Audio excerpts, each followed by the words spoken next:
What a game. What a team. A team full of IR. You got Matthews, you have Patches, you have Domi, you have Yarncrow, you have Reeves suspended, and you're playing against the Vegas Gold Knights, who also have guys injured. But, Toronto's on that upper tier now of injuries, and they had a kid line, whether it was Mitten, Gurbenkin, and Steves, or Mitten, Gurbenkin, and Robertson. It didn't matter. They had Mitten playing his fifth NHL game. He was injured all training camp, so he's been dominating in the AHL as a dependable center. So he comes in. Gurbenkin, he's his running mate there, so he comes in.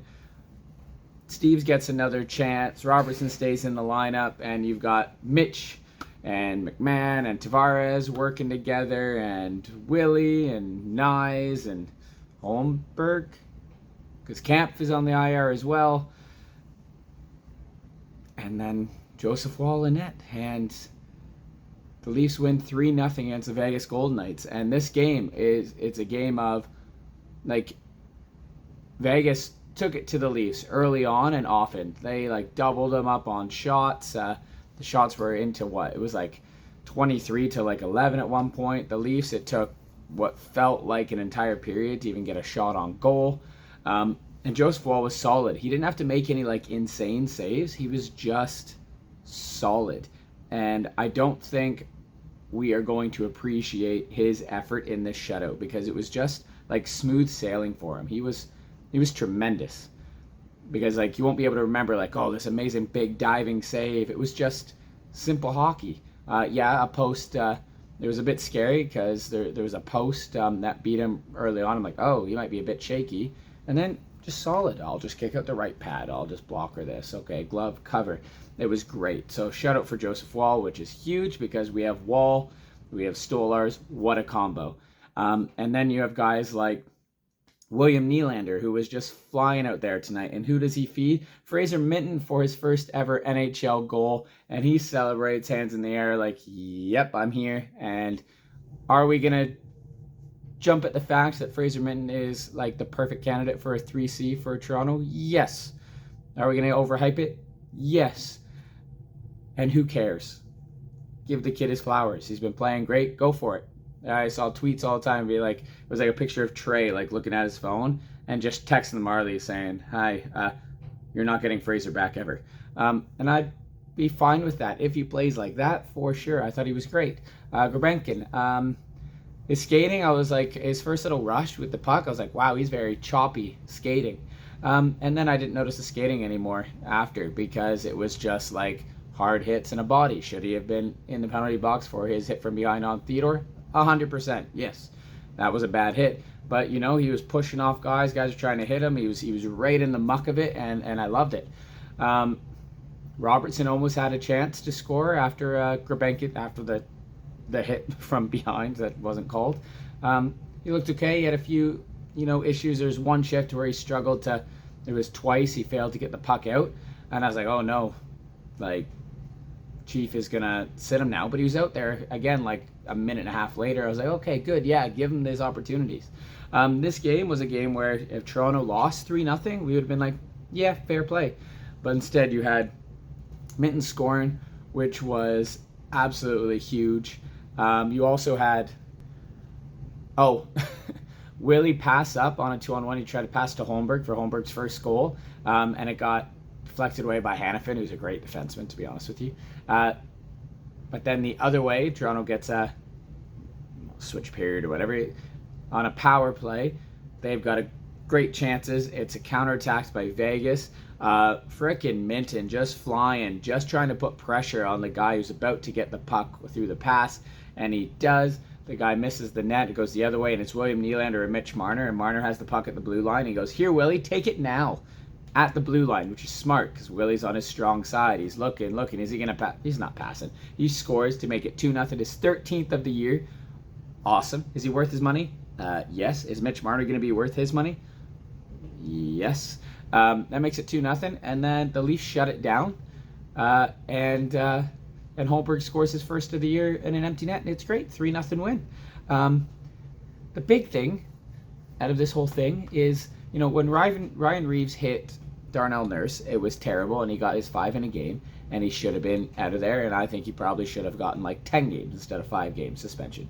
Like 10 games.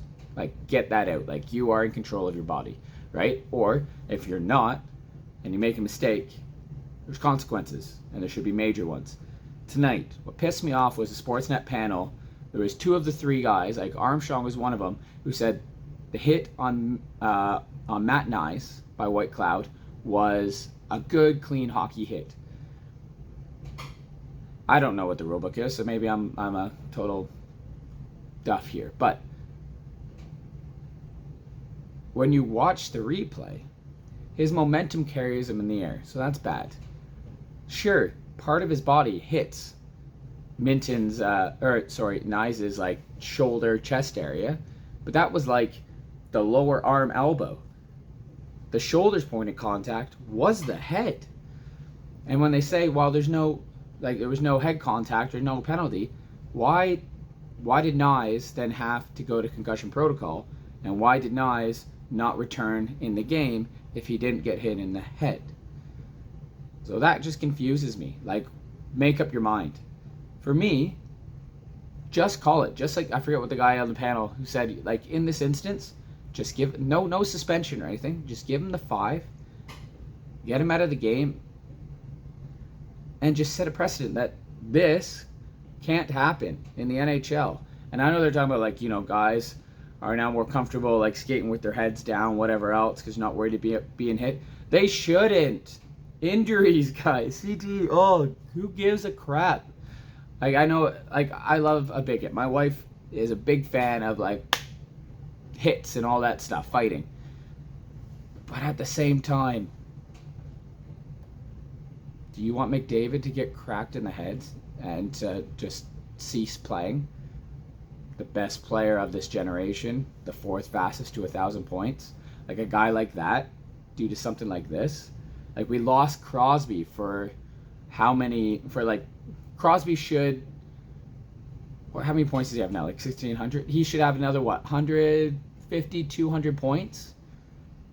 Not just from lockout, but like from getting hit in the head and neck issues and stuff from it. Just stop it. I'm not saying take checking out of hockey because it's important and everything, obviously. But like these, just be like, you hit someone in the head, you're out. Any part of your body. Just get out of the game. Like, just like safety, player safety. Just do that. Call it that. I don't know how it wasn't a penalty. Even a penalty. Like, shoulder into face. Like, there is pictures. I wonder if I have one. If I have one, I'm going to throw it up like here or something like that. Like, it's a penalty. So that's just, I don't know. A freaking good hit. Bullshit. The only positive from this is the Leafs won 3-0. Joseph Fall got a shutout. Minton there was lots of positives. But this is a big negative. And there's a good chance the Leafs have to add another guy to the injured reserve, which is just crap. And it's crap because Matt Nyes is 23 years old. Just sort it out, NHL. Anyway, take care, everyone. Leafs don't play till Sunday, and it's against Utah, so enjoy the break. We'll see you then. Go, Leafs, go. How is that not a penalty?